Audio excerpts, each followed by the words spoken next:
the pride of Liverpool. He comes to us with a record of 32 victories versus just 3 defeats, with 19 of those wins coming by way of knockout. He is the former British, Commonwealth, and WBO World Champion. Please welcome Liam Beefy Smith.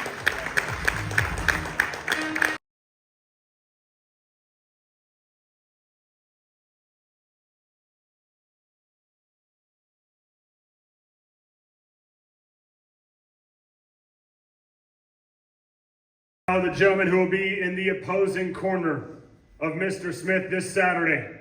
He comes to us with a record of 32 wins versus just 2 defeats, with 23 of those victories coming by way of knockout. He has been called the bad guy.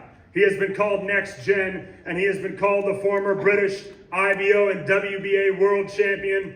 Ladies and gentlemen, Chris Eubank Jr.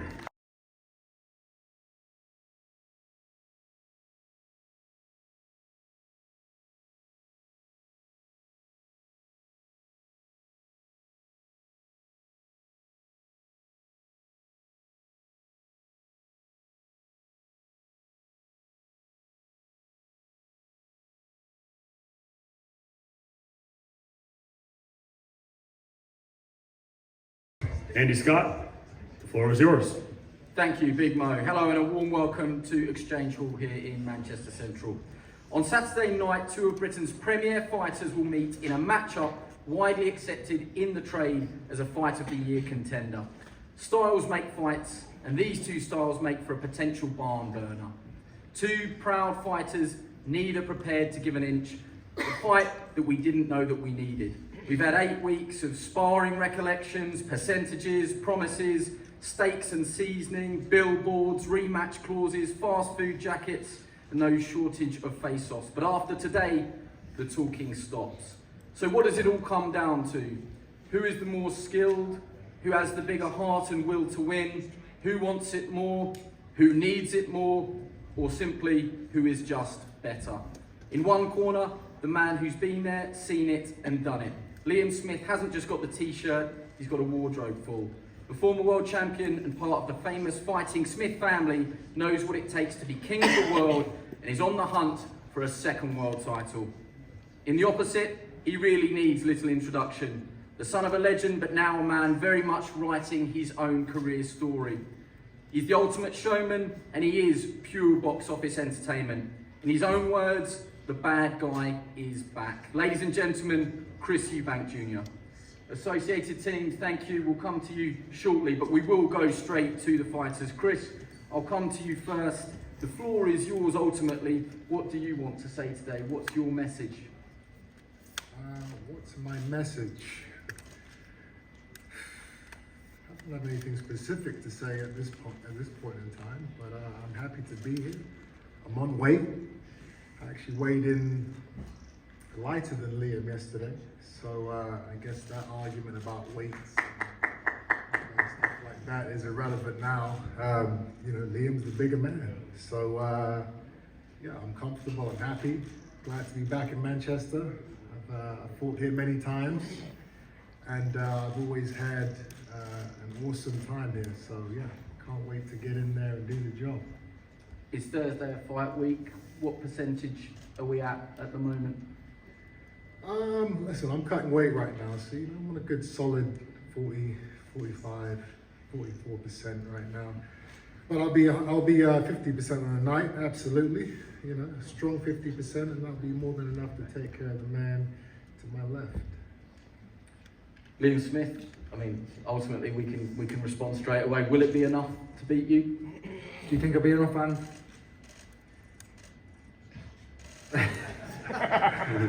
no one. Tough gig up here straight away. Like I said, we've said since the start, the first press conference, that Chris being Chris, nobody believes him. Probably a couple of us, his phone carriers and his ball carriers, but no one believes that. And you know, he doesn't believe that himself. His own coach, the coaches, you know, Roy and Ronnie, both have told you different. So we'll see Saturday what shape Chris is in. I don't think the weight is necessarily a huge talking point in the fight, but it is a different sort of approach from you up at middleweight.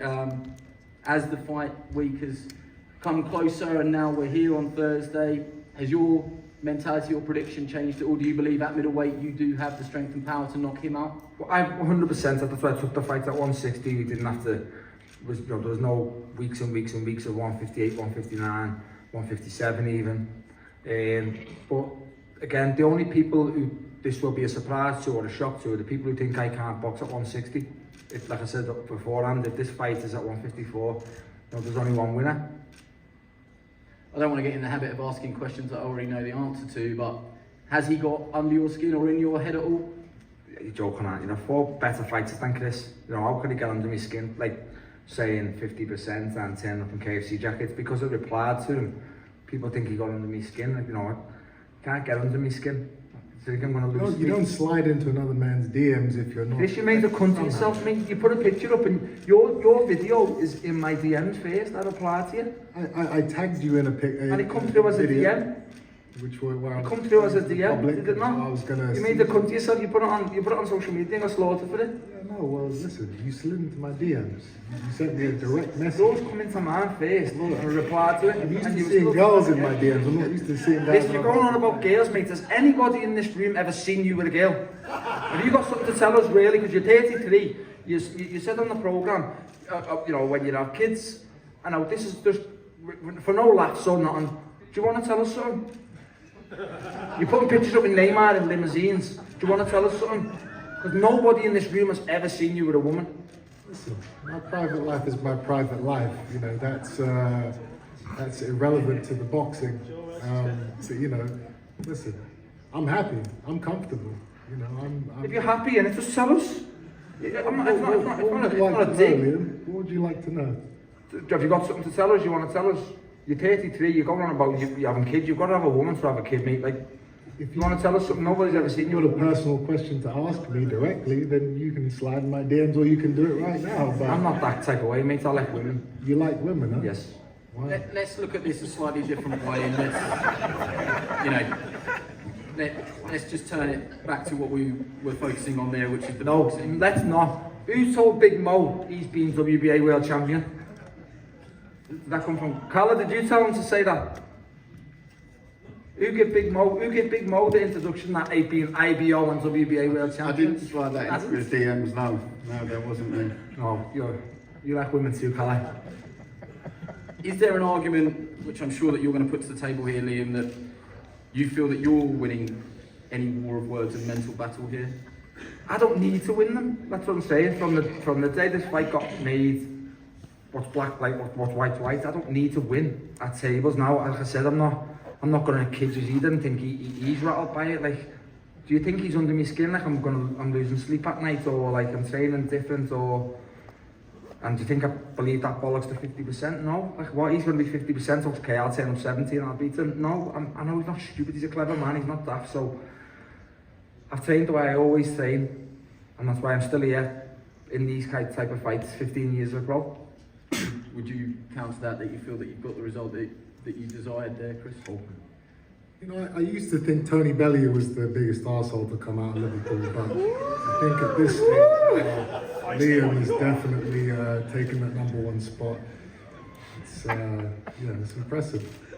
Poor Tony. You're not clever enough. Collateral there. You're a little bit too clever for people who stutter in front of you and people who are not clued up. You're not clever enough. Talking of arseholes, you like them? Let's go to the promoters. Ben Shalom, CEO of Boxer. It's called fire is one way to describe it today already. It's been a feisty build up and it's getting close now. Yeah, I remember when I met Liam, he said, "Get me the Eubank fight and I'll sign for you." It was as simple as that. This was the fight that he wanted. This was the fight that he felt comfortable with. This was the name that he wanted. He feels like he's the world champion. He's the one that's gone and fought Canelo. He's the one that's achieved all these things. And they're similar ages, and Eubank Jr is a massive name. For me, the biggest name outside of the heavyweight division. People want to tune in, whether they want him to win, whether they want him to lose. And the reason this is such a big fight is Liam Smith is truly, truly world level, and that's why we have a sold out arena on Saturday night. It's a bigger fight than even when Liam first mentioned it to me. It's just built and built and built. It's two personalities, two opposite people, but two fighters that will come forward and give everything. It's got war written all over it, and I think this is what British boxing really needs right now. Calla Sowland, global head of Wasserman Boxing. It has built, and is this the build-up, and will the fight match the build-up in your opinion? I don't think we're there yet. I mean, a couple of days to go, a bit more build-up. It's a natural, isn't it? It's a fight that hasn't been put on by Ben or me. It's been called for by the fans. You know, it's one of those fights that it's authentic.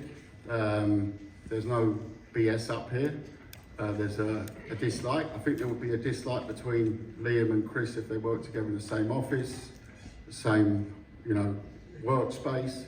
They're just people who don't get on. You've got the Liverpool tough guy, then you've got the flamboyant southerner. Those are characters that don't genuinely get on. So I don't think it's really about, you know, some sort of hype around the fight. I think the fact that they don't work in an office together and they're able to settle this and we can all benefit from that and watch it is fantastic. And that's what boxing's about. It's about settling a score, and this score is a genuine score. It's a genuine dislike. And hey, we're all gonna be treated to something very special on Saturday night in a venue which has seen so many historic fights over the years, so many great fights, and I think that this will be one that we will all go back and watch in 10 years' time and beyond. I think it's going to be a real special fight. I do think that Liam, you're going to get seasoned and grilled late in the later rounds, but Sauté. I think while it's going, it's going to be good. Sauté that meat, mate. Calla, you're better than that, mate. I've got to say, You're better than that. I've got to say, there has been a very interesting thing that I haven't seen in 20-something years in boxing. The training camp, they stopped about a few weeks ago and moved to a bit of a Karate Kid style. So they're working on the chopping and the sauteing instead of the traditional boxing moves. So Mr. Miyagi, aka Roy Jones Jr, has been doing a fantastic job on the herbs that are going to be sprinkled all over the ring on Saturday night. It's going to be fireworks, and yeah, looking forward to it. Let's bring in the wider teams, and I'm not talking about chefs and fast food restaurants. Joe McNally, great to welcome you up here, Joe. I know that you're tremendously proud of Liam. That was a line that I stole from yourself. He's got not just got the t-shirt, he's got a wardrobe full. Behind closed doors, what have you seen in Liam, and how confident are you in your man? And quite frankly, how highly do you rate Chris Eubank Jr? Well, regarding Liam, you know, Liam's Liam. He's been in the game a long time, and he's the ultimate professional. Hence why, as Liam states, he's still at the top of the sport and topping these bills. You know, I've got in this camp, I'd say, with the full 6 pound move up, a happy Liam. You know, he can drink more, eat more. Chris certainly isn't in them stakes because he's tighter at the weight. So, you know, but I've got a happy Liam, and the camp's been fantastic. He's in a good position. He's ready for Saturday night. Regarding Chris, you know, he's a fantastic fighter, good athlete, you know, but he is 33 years old. He's not a young chicken, you know, himself. He's been in a few hard fights, and it's a good fight for the two of them at this stage in their career, definitely. Something that came from our shoulder programming, gloves are off, behind the ropes, is that there can be a feeling, certainly Chris and Roy's critics, that he could be caught between styles. Do you subscribe to that? Yeah, you know, he's got a fantastic coach in Ronnie Davis. You know, I know Roy's a legend in the sport. You know, I can't comment, I haven't looked too much into his coaching, you know, but, you know, I respect the two of them. Ronnie Davis is a legend, and I'm assuming that Junior listens to them religiously, and, you know, Roy's there for a bit of guidance, and, you know, I'm sure Ronnie's left no stone unturned for Junior's preparation in this. It's a question I'd like to ask Liam later, but I'll ask it to you first. Okay. What sort of fight, you won't give your game plan away, Liam Smith's side, but what sort of game plan are you expecting from Chris Eubank Jr? What sort of approach are you expecting? Every approach, you know, I'm expecting a bit of Roy, I'm expecting a little bit of ferociousness, you know, everything, you know, I hope he brings everything, because that's what Liam's prepared for. Pleasure to welcome you here, one of the best to ever do it. Great to see you working with Chris again. Have you seen those questions that have been asked of the team Is he trying to make him Roy Jones Jr? Is Chris Eubank Jr caught between styles? And what would your response to that be? It's very difficult. First of all, thank God for having us all here today. I'm so delighted to be a part of this big event because it's an awesome fight, and it's so good to see two guys who are pretty much at the top of their games fight each other at the right time. So I applaud both fighters for that. Second, all the comments. The problem people have is that when you're a complete fighter, there's no styles to be caught between. Chris is a complete fighter now. He brought me here to help make him a complete fighter. I came here to help make him a complete fighter. Now Chris can fight any style he wants to fight. I mean, there's no such thing as being caught between when all of it is still that style. I wasn't a certain type of fighter. I had toe-to-toe battles. I had boxing battles. I had stalking battles. I had all kind of battles. So it's like I was never a guy who was stuck on one style. I can teach any style of boxing, but with a person like Chris, he's so unique that it's best to teach him all of it. And he learns it all, so he's a complete fighter now. Do you mind if I ask you what sort of approach you're expecting from Liam Smith? Not only were you a tremendous fighter, but I think everybody that watched HBO and part of your later broadcasting career, you are a world-class pundit as well. So it's not lost on me that you know Liam Smith, that you've worked on Liam Smith's fights. How dangerous of an opponent is he for Chris? He's a highly dangerous opponent. For me, as a trainer, you have to be very careful and smart enough to know that the last fight was bigger hype because of it was kind of being and because of the family names. It was a bigger fight, but this fight may not have quite the hype that fight had, but this is a better opponent. Liam has been in the ring with the likes of Canelo Alvarez, so Liam knows his way about the ring. And that's a beautiful thing because with that being said, that pushed Chris even more to get ready and get prepared. I mean, so if he chooses to use 40%, 50%, that's on him. But our goal is to get him as ready as we can get him, then it's up to him to how much he uses. Let's come back to the fighters, Chris. Does that anger you at all, that constant questioning of, are you getting the best of yourself under Roy Jones Jr? Are you caught between styles? What's your answer to that, those that have labelled that against you? Well, there's, that's just a line people use to try and, add pressure and, pick holes. A lot of people are, trying to, saying that I've got more to lose and the pressure's on me. But the truth is, the UK we're in hard times at the moment. I can only imagine how hard it is in Liverpool right now. And, Liam has got a responsibility. He's got the pressure. There are a lot of unemployed Liverpudlians out there who are looking for a hero. And that's Liam. They need somebody to get them through those hard times. It's his job to help them out. And so the pressure is really on him, not me. There's people who got fighters you'll never ever be as good as, mate. And one you tried to mention the other week, the other Smith, what did you say? I'm just another Smith. You ain't good enough to fight the other Smith. And you're fucking very lucky you never, by the way. You lost in this arena also, didn't you, Chris? What's that? You lost. You ain't good enough. You lost in this actual arena, so you ain't good enough to fight the other Smith. I fought in Manchester many times. I lost in Manchester. I've had many wins in Manchester. You've lost to Manchester Tomorrow in this actual I arena. have another win. What's your point? My point is, you ain't good enough to fight probably one of the best fighters from Liverpool in Callum Smith. You ain't good enough. You lost. And he beat the man that beat you. I think that if you're saying your brother's better than you, then that's great. We're not here to talk about your brother. We're here to talk about the roasting you're about to receive. Shall we talk about your hair, man? What you tried to give me stick. I'm grey. I'm very happy. I'm grey. I went grey quite early. Shall we talk about your hair or your beard? What do you want to talk on? It's a bit fruity, isn't it? Talking publicly about another man's beard and. You tried to say I look 50, mate. I'm happy with the way I look. What have you had done to your hair?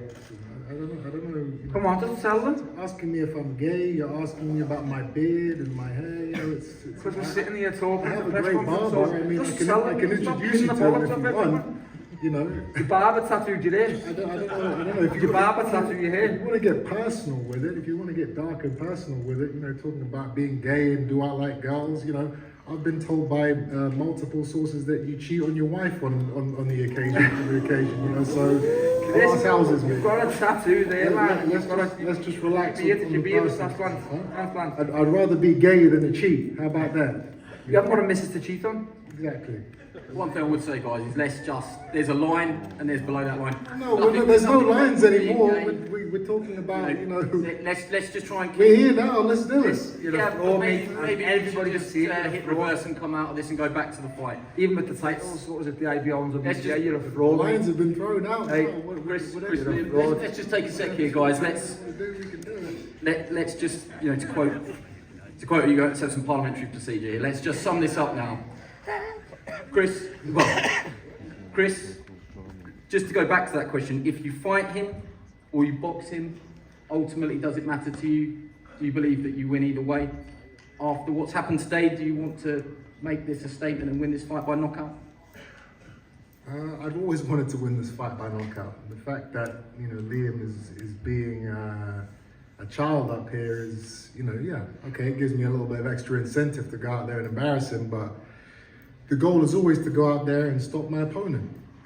What part's being a child, mate? What part is being a child? Listen, have a conversation now. I'm answering the man's question. You know, if you want to keep interrupting. I'm asking you the question. No, what part of me being a child of being ours is stating? You said the. We're not gonna go over the same things. I've said what I've said. You've said what you've said. I'm gonna knock you out in 2 days' time. Be prepared. Who was the last person you knocked out? Be prepared. Who was the last person you knocked out? I can't remember either. Liam, after, you know, it's been a spicy build-up, winning is ultimately all that matters in professional sport. Do you want to make a statement on Saturday night, or is it just the win that matters? Look, it's just the win that matters regardless, but, you know, there's nothing more than I'd love to make a statement to stop Chris Eubank, but a win regardless, no win at any means necessary. Will you give a final prediction? Liam Smith win. Chris, will you give a final prediction? No, I've already said what I'm gonna do. Okay, well, I think all that's left is for our fighters to go face to face. Just to say apologies for any of the language and the content up here. Not excusing any of it. It's fight week and emotions are running high. But let's finish this with a head-to-head between our two top of the bill fighters on Saturday night.